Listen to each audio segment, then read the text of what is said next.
அளவற்ற அருளாளனும் நிகரற்ற பேரன்புடையனுமாகி அல்லாஹ் ஒருவனுக்கே அனைத்து புகழும் உண்டாகட்டுமா.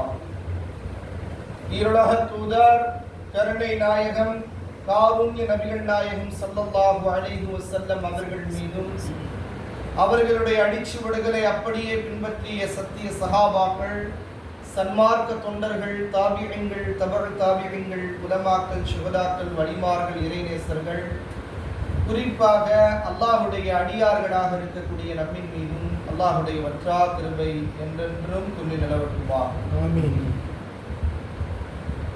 அல்லாஹு தஆலா திருக்குர்ஆனிலே 25 நபிமார்களை பற்றிய வரலாறுகளை அல்லாஹ் தெளிவுபடுத்துகிறார். மொத்த நபிமார்கள் 1,24,000 நபிமார்கள். அதுல எல்லாருடைய நபியினுடைய வரலாறையும் திருக்குர்ஆனிலே சொல்லப்படவில்லை. மாறாக 25 நபிமார்களுடைய வரலாறு மட்டும்தான் திருக்குர்ஆனிலே இடம்பெற்றிருக்கிறது. எப்படி யூசுப் அலைஹிஸ்ஸலாம் அவருடைய வரலாறு அஹ்ஸனுல் கஸஸ், ஒரு அழகிய வரலாறு என்பதாக சொல்லப்பட்டுச்சோ, ஒரு மனிதர் இப்படி இருக்கக்கூடாது என்பதற்கும் ஒரு உதாரணமான வாழ்க்கையுடைய வரலாறும் ஒரு நபியினுடைய வாழ்க்கையில இருந்திருக்கிறது.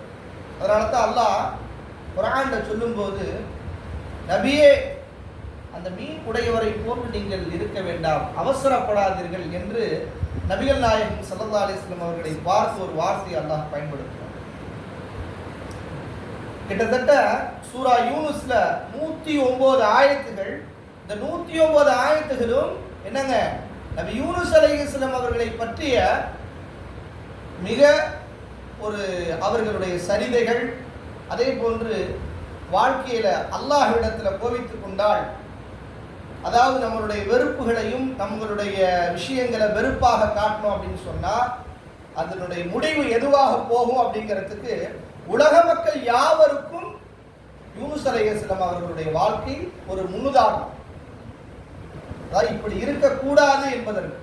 அதற்கு பின்னாடி அவங்களுடைய வாழ்க்கை திருத்தப்பட்ட வாழ்க்கையாக வாழ்ந்தார்கள். இன்னும் அவங்களுடைய வாழ்க்கை எப்படி ஆரம்பிச்சது, அவங்களுடைய தந்தையினுடைய பெயர் மத்தா என்று சொல்லப்படும், அவங்களுடைய தாயாருடைய பேர் ரூஃபா அப்படின்னு சொல்லப்படுகிறது.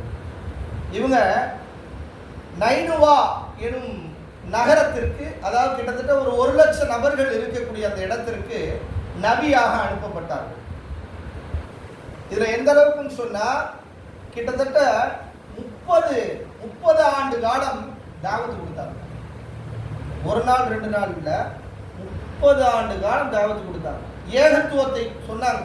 அல்லாஹ் ஒருவன் தான், நான் நபியாக அனுப்பப்பட்டிருக்கேன், இந்த மார்க்கத்தை நீங்க ஏற்றுக்குங்க அப்படிங்கிற விஷயத்த கிட்டத்தட்ட ஒரு 30 வருஷமா அவங்க சொல்லிக்கிட்டே இருந்தாங்க.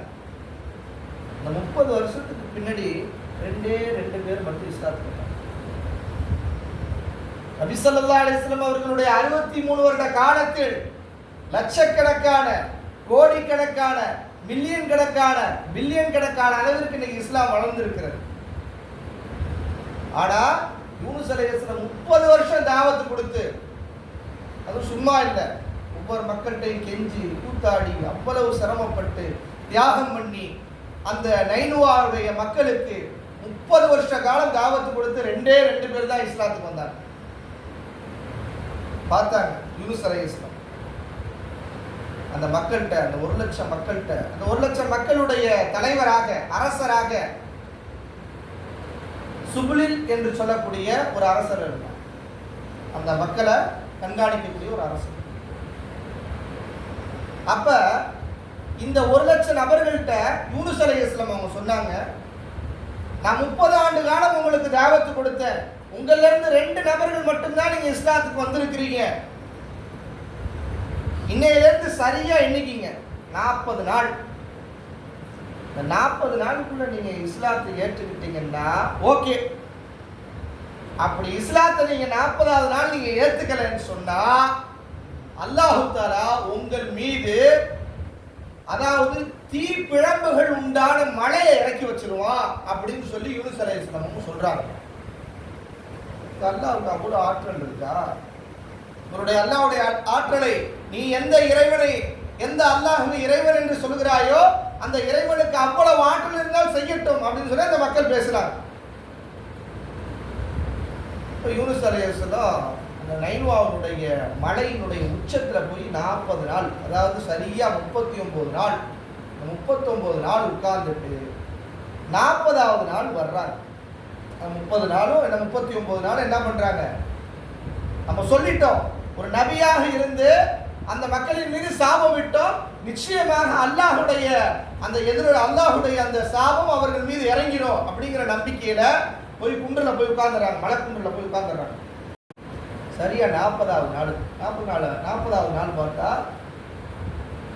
குளிர், அதாவது அந்த நாள் வந்து மேகம்லாம் என்ன இருக்கு, ஒரு குளிர்ந்த காற்று வீசக்கூடிய ஒரு காற்று அவர்களுக்கு கிடைக்குது. அப்ப யூனுஸ் அலைஹிஸ்ஸலாம் அவங்கள பத்தி ஃபர்ஸ்ட் தவறா நினைச்சாங்க. யூனுஸ் சொன்னதெல்லாம் பொய், என்ன ஒரு குளிர்ந்த காற்றா வந்துகிட்டு இருக்குது, சொன்னதெல்லாம் பொய்ப்பா அப்படின்னு சொல்லி அவங்களுக்கு பேசிட்டு இருக்காங்க. இந்த பேசக்கூடிய இந்த வார்த்தைகள் எல்லாம் அல்லாஹ் கேட்டுக்கொண்டு இருக்கிறான் அல்லவா? அப்ப அந்த கருமேகம்லாம் வேற மாதிரியா மாறுது. அந்த மேகம்லாம் எப்படி மாறுது அப்படின்னு சொன்னா, சிவப்பு கலர்ல தீ பிழம்புகளோட மாற ஆரம்பிச்சோன்னு அந்த சுல்பில் என்று சொல்லக்கூடிய அந்த அரசர் என்ன பண்ணிட்டா, இது யூனுஸ் விட்ட சாபம் தான், யூனுஸ் அலைஹிஸ்ஸலாம் அவர்கள் விட்ட சாபம் போன்று தெரிகிறது, நீங்கள் அல்லாஹ்வை பயந்து கொள்ளுங்கள், மன்னிப்பு கேட்டுருங்க எல்லாரும் அப்படின்னு சொன்னோடனே எல்லாரும் சுஜூதுல வந்து அழுது கேட்கிறாங்க. ஏன்னா அது போன்ற ஒரு அமைப்பு அதை பார்த்த உடனே நடுங்க ஆரம்பிச்சிருச்சு, உள்ளமெல்லாம் அவர்களுடைய உள்ளமெல்லாம் நடுங்க ஆரம்பிச்சிருச்சு. சுஜூதுல விழுந்து அழுது அழுது அழுது துவா கேட்டு வேதனை இறக்கி வச்சிடாது, எங்களால் தாங்க முடியாதுன்னு சொல்லி அவ்வளவு நேரம் சுஜூதுல விழுகிறாங்க. அல்லாஹு தஆலா அந்த தீப்பிழம்புகள் உண்டான அந்த மேகத்தை அப்படியே அல்லாஹ் தஆலா மாற்றி சகஜ நிலைக்கு அல்லாஹ் கொண்டு வந்தாங்க. அங்கே மேலே உட்காந்துருந்தாங்களே, குண்டில் உட்காந்துருந்தாங்களே, இறங்கி வந்து பார்த்தாங்க. பார்த்தோன்னே என்ன ஆயிடுச்சு அப்படின்னு சொன்னா, கோவப்பட ஆரம்பிச்சுட்டாங்க. கோவம் வந்துருச்சு. என்னடா நம்ம ஒன்று சொல்லிட்டு போனோம், 40வது நாள் உங்கள் மீது சாபம் உண்டாகுன்னு சொல்லி, இவங்க என்னடா சிரிச்சுக்கிட்டு உட்காந்துருக்காங்க, எல்லாம் சந்தோஷமா இருக்காங்க அப்படின்னு சொல்லிட்டு பார்த்துட்டு ஆத்திரப்பட்டுட்டு என்ன பண்றாங்க, முகத்தை திருப்பிட்டு என்ன பண்ணிடுறாங்க, அவருடைய மனைவி பிள்ளைகளை அழைச்சிக்கிட்டு அந்த இடத்துல இருந்து புறப்பட்டு போறாங்க. போகும்போது ஒரு நதி ஒன்று குறுக்கிடுது. நதிக்கிட்ட நின்றுகிட்டு இருக்கும் போது என்ன பண்றாங்க, அவங்களுக்கு ஒரு சோதனையா அல்லாஹ் தஆலா அந்த பகுதியில் இருக்கக்கூடிய ஒரு அரசர் என்ன பண்றான், அவங்க போன பகுதியினுடைய அரசர் என்ன பண்றாங்க, அவங்களுடைய மனைவியை தூக்கிட்டு, பிள்ளை இல்லை ஒரு பிள்ளைய வந்து ஓனா தூக்கி போயிருக்கு. ஒரு பிள்ளை என்னங்க அந்த நதியிலே மூழ்கடிக்கப்படுறாங்க, காணோம். அதாவது நைல் நதி, அந்த நதியை வந்து என்னது இழுத்துட்டு போயிருக்கு. இந்த சோதனையில தனியாளா நிற்கிறாங்க. சரி அல்லாஹ் நம்மளுக்கு இதை ஏற்படுத்திட்டான் அப்படின்னு சொல்லிட்டு ரொம்ப வேதனைப்பட்டு இங்கேருந்து திரும்பி அந்த நதியை கடந்து அந்த பக்கத்துக்கு போறாங்க. போனா கடலினுடைய இடத்துக்கு வந்துட்டாங்க. இடத்துக்கு வந்தால் அங்கே ஒரு படகு, இந்த படகுல உள்ளவங்க இந்த ஊரை விட்டு நம்ம போயிடுவோம், போய் வேற ஊருக்கு போவோம் அப்படின்னு சொல்லிட்டு ஒரு மனசில் ஒரு இடம் வந்துச்சு. அப்போ அந்த படகுல ஏறி உட்கார்ந்தா ஒரு நீண்ட தூரமாக போயிட்டு இருக்கிறதுக்கு மத்தியில் ஒரு கடல் சீற்றம், பயங்கரமான கடல் சீற்றம் வருது. அந்த கடல் சீற்றம் பார்த்தீங்க அப்படின்னு சொன்னா நடு கடல்ல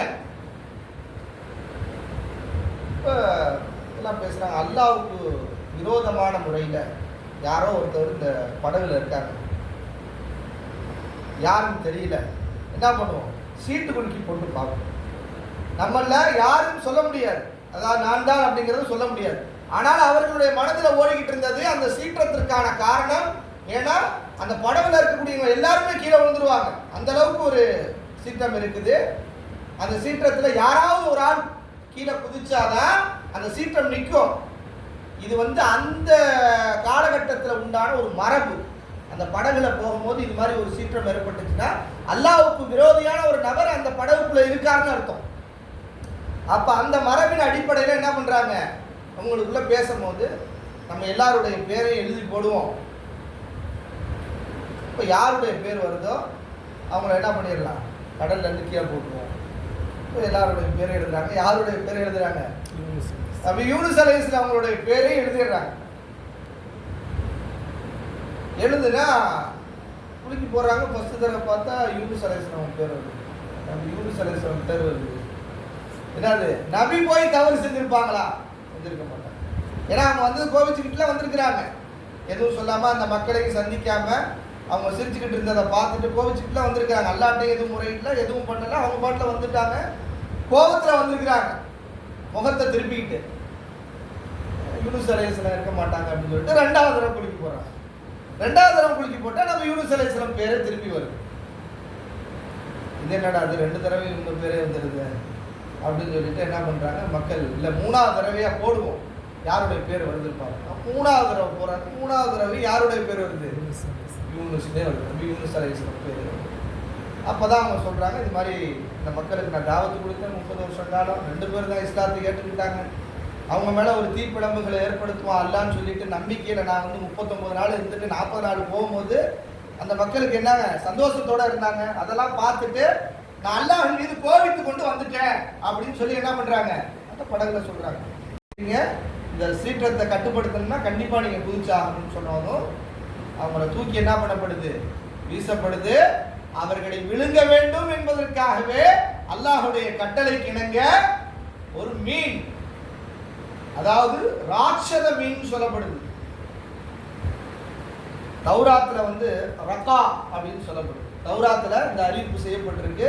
யூனுஸ் அலைஹிஸ்ஸலாமுடைய வரலாறு சொல்லப்பட்டிருக்கு. எப்படி குர்ஆன்ல சொல்லப்பட்டிருக்கோ அதே போன்று தௌராத்திலும் அவருடைய வரலாறு, அவங்களுடைய அந்த அந்த மீனுக்கு பேர் என்னங்க? ரகா அப்படின்னு சொல்லப்படுது. ஜபூருடைய வேதத்துல மாலுயா அப்படின்னு சொல்லப்படுது. இன்சீலுடைய வேதத்துல முகீனா அப்படின்னு சொல்லப்படுது. திருக்குர்ஆன்ல தின்னூன், அதாவது நூன் அப்படின்னு சொல்லப்படுது. நூனுடையவர் சாஹிபுன் நூன் அப்படின்னு சொல்லப்படுது. அப்ப அந்த மீன் வந்து வாயை பழந்துட்டான்னு அப்படியே வாயை பழந்து நிற்குது. அதோடைய கட்டளையே என்னன்னா, இப்போது ஒரு மனிதர் குதிக்க போறாரு, அதாவது அவரை விழுங்கி வச்சுக்கிறணும், உணவாக ஆக்கிடக்கூடாது. யூனுஸ் அலைஹிஸ்ஸலாம் உங்களுக்கு தூக்கி போட்டோடனே கரெக்டாக கேப்சர் கரெக்டாக என்ன பண்ணிருச்சு? பிடிச்சிருச்சு. பிடிச்சி எதுவும் கடிக்கல, அவங்கள எதுவும் பண்ணல, விழுங்கி வச்சிருக்கு. ஏன்னா அல்லாஹ்வுடைய உத்தரவு, நீ விழுங்க வேண்டும், ஆனால் உனக்கு என்ன ஆயிடக்கூடாது? அது உணவாக செமிக்கப்படக்கூடாது, நீ பாதுகாத்து வச்சிருக்கணும். இதுதான் உன்னுடைய கட்டளை. மீனுக்கு அல்லாஹ் கட்டளை போட்டு உலகத்துல உண்டான எல்லா ஜீவராசிகளுமே அல்லாஹ்வுடைய கட்டளைக்கு இணங்க என்னங்க தஸ்பீஹ் செய்து கொண்டிருக்கிறது. அல்லாஹ்வுடைய கட்டளையை நிறைவேற்றிக்கிட்டே இருக்குது. ஆனா மனிதர்களை தவிர மனிதர்கள் தான் என்ன பண்றாங்க? அல்லாஹ்வுக்கு மாறு செஞ்சுட்டு. ஆனா மீன் சொன்ன அந்த வார்த்தைக்கு அல்லாஹ்வுடைய கட்டளைக்கு இணங்க அது எப்படி முழுங்கி உள்ளக்க வச்சிருக்கு. உள்ளக்க வச்சா யூனுஸ் அலைஹிஸ்ஸலாம் மனைவி போனதை நினைக்கிறாங்க, இதுக்குள்ள போனதை அந்த ஓனாய் தூக்குனதை நினைக்கிறாங்க, நைல் நதியில பிள்ளை போனதை நினைக்கிறாங்க. நினைச்சு நினைச்சு நினைச்சு நினைச்சு அழுது அழுது அழுது லா இலாஹ இல்லா அன்த சுப்ஹானக இன்னீ குன்து மினல் ஸாலிமீன், யா அல்லாஹ், அதாவது நான் அநியாயக்காரன் ஆகிட்டேன். லா இலாஹ இல்லா அன்த சுப்ஹானக, பரிசுத்தவான உன்னை தவிர யாருமே கிடையாது. இன்னீ குன்து மினல் ஸாலிமீன், நான் என்ன ஆயிட்டேன்? நான் அநியாயக்காரன் ஆயிட்டேன். அப்பதான் உணர்றாங்க. அல்லாஹ் அந்த மீனுடைய வயிற்றுல வச்சு உணர வைக்கிறான். எப்படிப்பட்ட தருணம் தெரியுமா? அவங்க போனது ஒரு இருட்டினுடைய நேரம், இன்னொன்னு அந்த கடல் ஒரு இருள், 2 மீன், அதாவது மீனுடைய ஒரு இருள், மொத்தம் எத்தனைங்க? 3 இருள். நினைச்சு பார்க்க முடியுமா? இன்னைக்கு ஒரு விளக்கு பகுதி என்னங்க, விளக்கு எரியலை அப்படின்னா நம்மளுக்கு என்ன வருது? எப்பா ஜெனரேட்டர் போடுப்பா, இல்லைன்னா மெழுகுவத்தி கொளுத்தி வைப்பா அப்படின்னு. ஆனா அவ்வளோ பெரிய இருட்டுல நடு கடல்ல அந்த இருட்டு நேரத்துல அந்த மீன் முழுங்கினதுல அதனுடைய பைப்புல போய் சுஜூதுடைய தருணத்துல தான் போய் உட்கார்ந்துருக்காங்க. சுஜூதுல தான் இருக்காங்க. சுஜூதுல தான் இது ஓதுனதாக வரலாற்று ஆசிரியர்கள் சொல்றாங்க.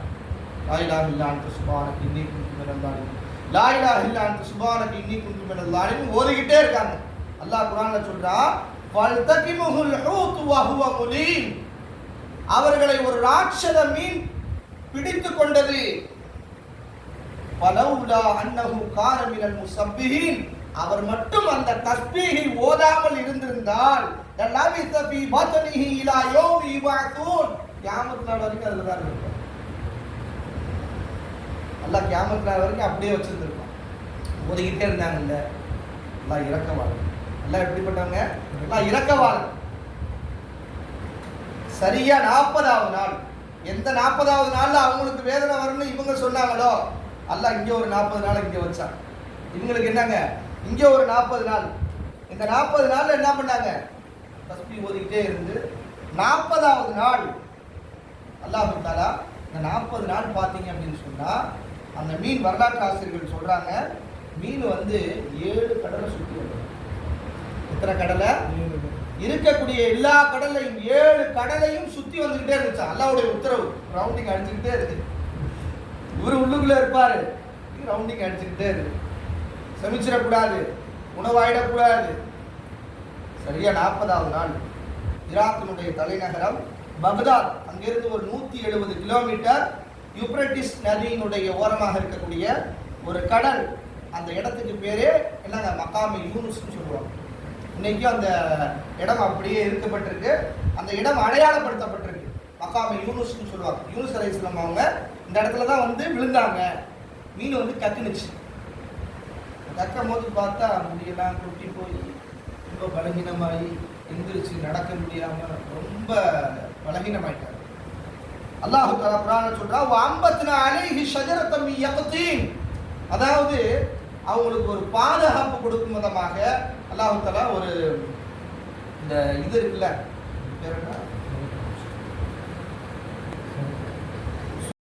அந்த சுரக்கா கொடிகளை அல்லாஹ் தஆலா அமைச்சு ஒரு இடத்துல அல்லாஹ் தஆலா உட்கார வச்சான். அவங்களுக்கு அந்த அந்த காற்றை சுவாசிக்கக்கூடிய அளவுக்கு தாவரங்களுடைய காற்றுகளை சுவாசிச்சு அவங்களுடைய உடல்ல பழைய மாதிரி உண்டான மாற்றங்களை ஏற்படுத்துறதுக்கு அல்லாஹ் சுரக்காவை தான் தேர்ந்தெடுத்தான். அதனாலதான் நபி ஸல்லல்லாஹு அலைஹி வஸல்லம் அவங்க அதிகமாக உண்ணக்கூடிய உணவு என்னங்க, சுரக்காவை உண்பாங்க. இது நபிமார்களுக்கு அல்லாஹ் ஏற்படுத்திய ஒரு மருத்துவம் அதுல இருக்குது. அதனால தான் அதை தேர்ந்தெடுத்தாங்க ரசூல் ஸல்லல்லாஹு அலைஹி வஸல்லம். அல்லாஹ் குர்ஆன்ல சொல்றான், வஅம்பத்னா அலைஹி ஷஜரத்தம் மின் யக்தீன், அந்த சுரக்கா கொடியை அல்லாஹ் தஆலா அமைச்சு அதுக்குள்ள உட்கார வச்சான். அங்கிருந்து ஒரு அல்லாஹ் தஆலா ஒரு ஆட்டை ஏற்படுத்தி அந்த ஆட்டுடைய பாலையும் கறந்து என்ன பண்றாங்க, குடிச்சு பழைய நிலைமைக்கு எந்திரிச்சு நடக்கக்கூடிய அளவுக்கு அல்லாஹ் தஆலா தெம்பை கொடுத்து என்ன பண்றா, பழைய மாதிரி என்னங்க முடியெல்லாம் நல்லபடியா முளைக்க ஆரம்பிச்சு ஓரளவுக்கு நடந்து என்ன பண்றாங்க, திரும்பி என்ன பண்றாங்க, சரி இந்த மக்கள் என்ன ஆயிட்டாங்க, அல்லாஹ்வுடைய உத்தரவு வஹி இறக்குறான், அந்த மக்களை போய் பார், நீ கோவிச்சுட்டு வந்தில்ல அந்த மக்களை போய் பார் போ அப்படின்னு போறாங்க. போற வழியில யார் வர்றா, அவங்களுடைய மனைவி. எந்த அரசனால் கைப்பற்றப்பட்டாங்களோ அந்த அரசன் அந்த பெண்மணி இடத்துல நெருங்க முடியாத அளவுக்கு அல்லாஹ் தஆலா ஆண்மையினுடைய விஷயத்தை அல்லாஹ் தஆலா அமைக்கி வச்சிருந்தான். தூக்கிட்டு போனாலும் என்ன பண்ண முடியல, ஒன்றும் பண்ண முடியல, திரும்பி விட்டுட்டான். கரெக்டாக இவங்க வர்ற வழியில யார் வர்றாங்க, அவங்க மனைவி வர்றாங்க. எந்த ஓனா தூக்கிட்டு போனுச்சோ என்னங்க அந்த பிள்ளையும் வர்றாரு. எந்த தண்ணியில மூழ்கடிக்கப்பட்டாங்களோ அவங்களும் வர்றாங்க. அல்லாஹ் தஆலா எல்லாத்தையும் கொடுத்தான். வர்ற வழியில என்ன பண்ணா, அப்பப்ப கொஞ்ச நேரம் என்ன பண்ணா, எல்லாத்தையும் தனியா விட்டுட்டு உன்னுடைய நிலைமையை அல்லாஹ் தஆலா சோதிச்சாங்கிற மாதிரி என்ன பண்ணிட்டான், அவங்களுடைய நிலைமையை சோதிச்சான். அதுக்கப்புறம் என்ன பண்றாங்க, அந்த மக்களை பார்க்குறாங்க. மக்களை பார்த்தா அவங்களும் தங்களுடைய தவறுகளை நினைச்சு, நம்ம பண்ண தவறுக்கு அல்லாஹ் இடத்துல நம்ம தௌபா கேட்டுட்டோம், நம்மளை பற்றி புரியாம என்ன பண்ணிட்டாரு, யூனுஸ் அலைஹிஸ்ஸலாம் போயிட்டாருன்னு சொல்லி அதுக்கப்புறம் அவங்க இஸ்லாம் ஆகிவிட்டார்கள், அவர்கள் ஈமானை ஏற்றுக்கிட்டாங்க. அந்த 1 லட்சம் பேர் என்ன பண்ணாங்க, ஈமானை ஏற்றுக்கொண்டார்கள் என்பதாக வரலாறு சொல்றாங்க. இதுதான் என்னங்க யூனுஸ் அலைஹிஸ்ஸலாம் அவருடைய வரலாறு. அப்ப இவங்க அவசரப்பட்டாங்கல்ல, யூனுஸ் அலைஹிஸ்ஸலாம் அவசரப்பட்டாங்கல்ல, அவசர வாழ்க்கையில இருக்கக்கூடாது. பொறுமையோட நம்ம இருந்தோம் அப்படின்னு சொன்னா நிச்சயமா அல்லாஹ் நம்மளுக்கு வெற்றியை தருவான், பொறுமையா இருந்தோம்னா.